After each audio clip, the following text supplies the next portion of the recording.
அப்பா. ஹே, தள்ளுங்க தள்ளுங்க, அவருக்கெல்லாம் ஒண்ணும் ஆகல.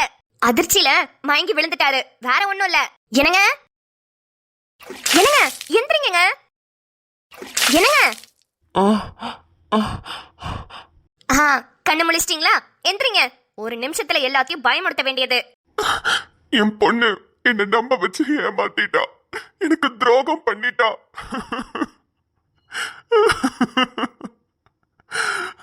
ஐயோ அப்பா, அப்பா அப்படி சொல்லாதீங்கப்பா. இல்ல, என் பொண்ணு இப்படி செய்வான்னு சத்தியமா நான் எதிர்பார்க்கல. உங்க பொண்ணு உங்கள மாதிரி தானே இருப்பா. மறந்து போச்சா? 35 வருஷத்துக்கு முன்னாடி என்ன இழுத்துட்டு ஓடுனீங்களே, அப்ப எங்க அம்மா அப்பா இப்படி தானே கதறி இருப்பாங்க. ஏய், அதுவும் இதுவும் முன்னாடி வேற வேறதான்.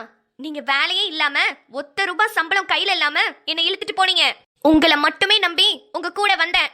இப்ப உங்க பொண்ணுக்கு என்ன குறைச்சல்? ஆதிப்பையா நம்மள விட நிம்மதியை நல்லாவே பாத்துக்குவான். உங்களோட வெட்டி கௌரவத்தை பார்த்துட்டு பிள்ளையோட வாழ்க்கையை வீணாக்கிறாதீங்க சொல்லிட்டேன். அவ மனசுக்கு பிடிச்சவனோட சந்தோஷமா போய் வாழட்டும். நிம்மதி. அம்மா, நீ ஆதி கூட சந்தோஷமா போமா. உங்க வாழ்க்கையில இன்னைக்கு மறக்க முடியாத நாள். 2 பேரும் இந்த நாளை ரொம்ப சந்தோஷமா என்ஜாய் பண்ணுங்க.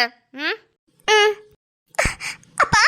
ஏய், இன்னொரு வாட்டி என்ன அப்பான்னு மட்டும் கூப்பிடாத.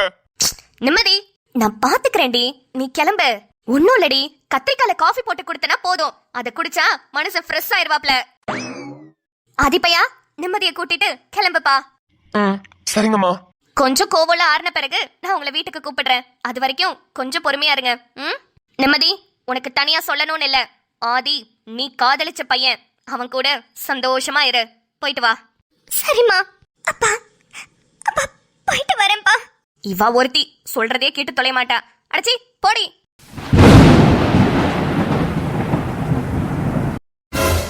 அப்பாடா, ஒரு வழியா எவ்வளவு போராட்டத்துக்கு அப்புறம் ஆதி அண்ணாவும் நிம்மதியும் சேர்ந்துட்டாங்க. சரி, ஏற்கனவே ரொம்ப பிரச்சனையில இருக்காங்க, அவங்க பாக்கட்டும். நம்ம வீட்டுக்கு அப்படியே கிளம்புவோம். எப்பா, ஒரு கல்யாணம் நடக்கிறதுக்கு எவ்வளவு போராட்டம்ல. எப்படியோ ஆதி சார் நினைச்ச வாழ்க்கை அவருக்கு அமைஞ்சிருச்சு. ஆமாண்ணே. என்ன, இந்த பொண்ணு எங்கேயோ பார்த்த மாதிரி இருக்குல்ல? டேய், உனக்கு கல்யாணம் ஆகி 2 பிள்ளைங்க இருக்கு, மறந்துட்டியா? ஐயோ அண்ணே, நம்ம கேஸ் விஷயமா இந்த பொண்ணு எங்கேயோ பார்த்த மாதிரி இருக்குன்னு சொன்னேன்னு. நீங்க வேணா பாருங்களேன். கேஸ் விஷயமாவா? யா, இந்த பொண்ணு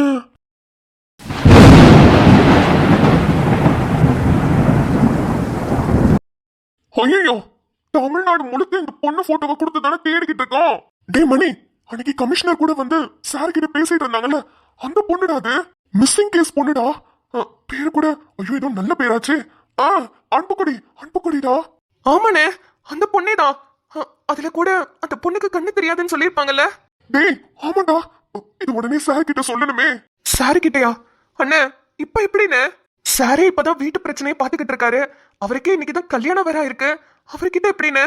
ஆமாண்டா, ஐயோ எனக்கு இப்ப என்ன பண்றதுன்னு தெரியலையே. இந்த பொண்ணு கிட்ட வேணா லைட்டா பேசி பாக்கலாம். சரிண்ணே. ஏமா? யாரு?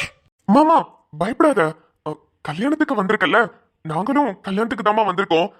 இல்ல இங்க தனியா நின்னுட்டு இருக்கியே, அதான் எதுவும் பிரச்சனையான்னு கேட்க வந்தேன். இல்ல இல்ல, ஒரு பிரச்சனையும் இல்ல. கல்யாண பொண்ணு என்னோட ஸ்டூடெண்ட், அதனாலதான் நான் அவ கல்யாணத்துக்கு வந்தேன். நான் போயிட்டு வரேன். கல்யாண பொண்ணு ஸ்டூடெண்டா? அப்ப நிம்மதி பாப்பா படிக்கிற காலேஜ்ல தான் இந்த அம்மா வேலை செய்தா? அப்படிங்களா? சரிங்கம்மா. இல்ல கண்ணாடி போட்டுட்டு ஸ்டிக்கெல்லாம் கையில வச்சிருக்கீங்களே, அதான். அது அது எனக்கு கண்ணு தெரியாதுண்ணா, அதான். அந்த ஃபைல்ல இருக்குமே, அன்பப்பொடி கண்ணு தெரியாத பொண்ணுன்னு. ஐயோ, இது ஆதி சார் கிட்ட எப்படி சொல்றது? ஓ அப்படிங்களாமா. சரி, பார்த்து பத்திரமா வீட்டுக்கு போயிருவீங்களா? அதெல்லாம் ஒன்றும் பிரச்சனை இல்லைண்ணா, போயிருவேன். தனியா தானே வந்தேன், தனியாவே போய்க்கிறேண்ணா. கிளம்புறேன். சரிங்கம்மா. அண்ணா, நீங்க நிம்மதி வீட்டு சொந்தமா இல்ல ஆதி அண்ணா வீட்டு சொந்தமா? எங்களுக்கு ஆதி சார் தாமா பழக்கம், நாங்கெல்லாம் அவர் கூட வேலை பாக்குறோம். ஓ அப்படிங்களா? சரிங்கண்ணா, சரி நான் கிளம்புறேன். சரிம்மா. வண்டிடுறா, அந்த பொண்ணை ஃபாலோ பண்ணுடா. அது வீடு எங்க இருக்குன்னு கண்டுபிடிக்கணும்டா. ஆதி சார் கிட்ட சொல்லணும். வா வா வா வா வா. சரிங்கண்ணே, போலாம் போலாம்.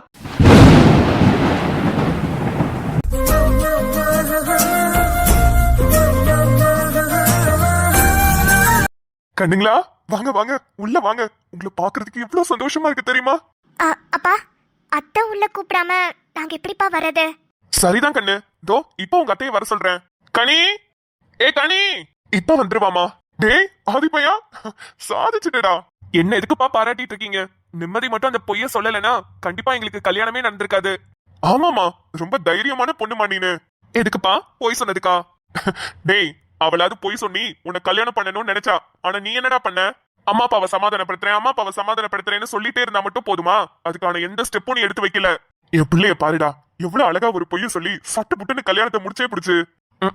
இதுல பெருமை வேற. யாரு எதுக்கு கத்துறீங்க? வந்துட்டா. ஏய், நீ எதுக்குடி என் வீட்டு வாசல்ல நிக்கிற? போடி வெளிய. அத்தை. ஏய் ஏய் ஏய், ஒத்தனின் ஒரு வாட்டி கூப்பிட்ட அவ்வளவுதான் உனக்கு. போடி வெளிய. அம்மா, இதுக்கு முன்னாடி நிம்மதி நீங்க எவ்வளவோ திட்டிருக்கீங்க. அப்பெல்லாம் நான் எதுவுமே பெருசா கேட்டதில்ல. ஆனா இன்னைக்கு இப்ப அவ நான் தொட்டு தாலி கட்டின என் பொண்டாட்டி. அவளை இப்படி எல்லாம் பேசாதீங்க. ஹோ, அப்படியாப்பா? உன்னை கல்யாணம் பண்றதுக்காக எல்லாரையும் ஏமாத்திட்டு கேவலமா ஒரு பொய்ய சொல்லிட்டு உன் கையால கழுத்துல தாலிய கட்டிட்டு வந்து நிப்பா. இவள நான் என் மருமகளை ஏத்துக்கணுமா? அத்தை ப்ளீஸ் அத்தை, நான் எந்த தப்பும் பண்ணல அத்தை. ஆதிய கல்யாணம் பண்ணிக்கிறதுக்காக நான் பொய் சொன்னது என்னமோ உண்மைதான். அந்த பொய்ய நான் நியாயப்படுத்த விரும்பல. ஆனா நாங்க 2 பேரும் ஒண்ணு சேரணுங்கிறதுக்காக அப்படி சொல்லிட்டேன் அத்தை. தயவு செஞ்சு எங்களை மன்னிச்சு ஏத்துக்கோங்க அத்தை. என்னது? மன்னிச்சு ஏத்துக்கணுமா? அது நான் உயிரோட இருக்கிற வரைக்கும் நடக்காதடி. அம்மா, நீங்க பேசுற ஒரு பேச்சும் நிம்மதிக்கு மட்டும் இல்ல, எனக்கும் சேர்த்துதான். இந்த வீட்டை விட்டு வெளியே போக சொன்னது நிம்மதியை மட்டும் இல்ல, என்னையும் சேர்த்துதான் சொல்றீங்களா? ஆதி, நீ என் கைய மீறி போயிட்ட. இதுக்கப்புறம் உன்கிட்ட பேசி எந்த பிரயோஜனமும் இல்ல. இவளை துரத்தி விட்டுட்டு நீ மட்டும் வீட்டுக்குள்ள வரதுனா வா, இல்லனா அவ கூட நீயும் அப்படியே வெளியவே போயிரு. கனி, இவ்வளவு நேரம் நீ பேசினத அமைதியா கேட்டுட்டு இருந்தேன். இதுக்கு மேல என்னால அமைதி காக்க முடியாது. என்னங்க, நான் சொன்னதுல இப்ப என்ன தப்பு? என்ன தப்பு நான் கேக்குறேன்? உன்னை பொறுத்த வரைக்கும் இவன் உன் பையன் ஆதித்யா, அது நிம்மதி. ஆனா அவங்களோட முன்ஜென்ம வரலாறு தெரியாம நீ பேசிக்கிட்டு இருக்க. என்னது முன்ஜென்ம வரலாறா? இது என்ன புது கதையா இருக்கு? என்னது அது? அவங்க 2 பேரும் எவ்வளவோ ஜென்மங்களுக்கு முன்னாடியே சந்திச்சுக்கிட்டவங்க. எல்லா ஜென்மங்கள்லயும் ஒண்ணு சேர முடியாம தவிச்சுக்கிட்டு இருந்தவங்க. இந்த ஜென்மம் தான் அவங்களோட கடைசி ஜென்மம். இதுலயும் அவங்க சேரலனா அவங்க இறந்த பிறகு அவங்க ஆத்மா சாந்தி அடையாது.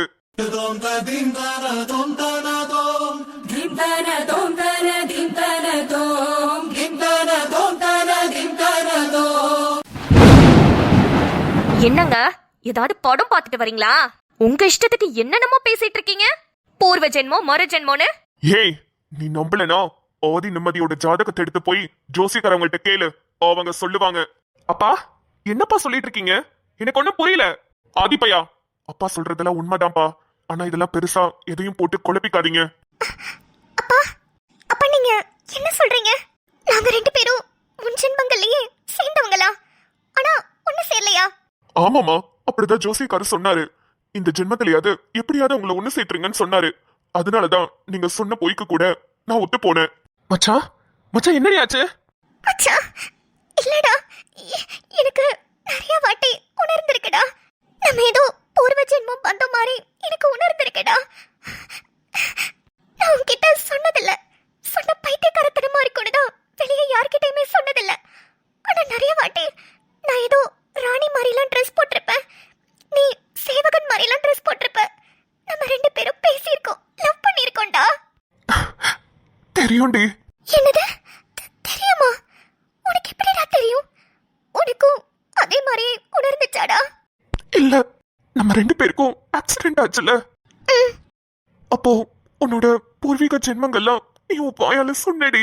உனக்கு ஞாபகம் வந்தது எல்லாத்தையுமே சொன்ன. காலை கனவினில் காதல் கொண்டேன், கண் விழித்தேன் அவன் காணவில்லை, கண் விழித்தேன் அவன் காணவில்லை, கண் விழித்தேன் அவன் காணவில்லை.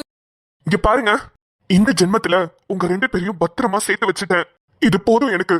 நான் ரொம்ப சந்தோஷமா இருக்கேன். இந்த வீட்ல இருக்க யாருக்குமே உங்களை வெளியே போக சொல்றதுக்கு எந்த அருகதையும் கிடையாது. ஆதி, நிம்மதி, 2 பேரும் உள்ள போங்க. நான் சொல்றேமா, உள்ள போ. ஆதி, கூட்டிட்டு போ. சரிப்பா. மச்சான், நீ உள்ள வா. என்னங்க? என் பையனும் என் மருமகளும் இந்த வீட்ல ஏன் கூட தான் இருப்பாங்க.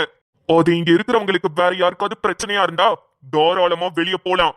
ஆனா என் பையனும் என் மருமகளையும் வெளியே போக சொல்றதுக்கு யாருக்கும் ரைட்ஸ் இல்ல. உனக்கு இதெல்லாம் இஷ்டமா இருந்தா உள்ளவா, இல்லனா கிளம்பி உன் அண்ணன் பொண்ணு கூட உன் அண்ணன் வீட்டுக்கே போயிருக்க நீ.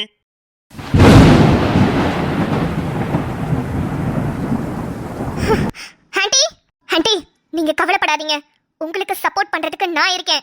ஆதி நிம்மதி கழுத்துல தாலி மட்டும் தானே கட்டியிருக்கான், இன்னும் சேர்ந்து வாழ ஆரம்பிக்கலையே. இந்த வீட்டுக்குள்ள இருந்தாதான் ஆண்டி நம்மளுக்கும் கரெக்டா இருக்கும். அவங்கள சேர்ந்து வாழவே விடக்கூடாது ஆண்டி. ஆமா ஸ்வேதா, நீ சொல்றது சரிதான். தாலி கட்டிட்டா புருஷன் பொண்டாட்டி ஆயிட முடியுமா? சேர்ந்து வாழணும்ல. விட மாட்டேன்.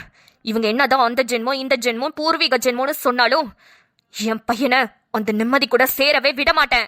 சூப்பர் ஆண்டி, இன்னைக்கு நைட்டு எப்படியும் அவங்க சேர்ந்து வாழணும்னு நினைப்பாங்க. நம்ம விடக்கூடாது ஆண்டி. வாங்க பிளான் பண்ணுவோம்.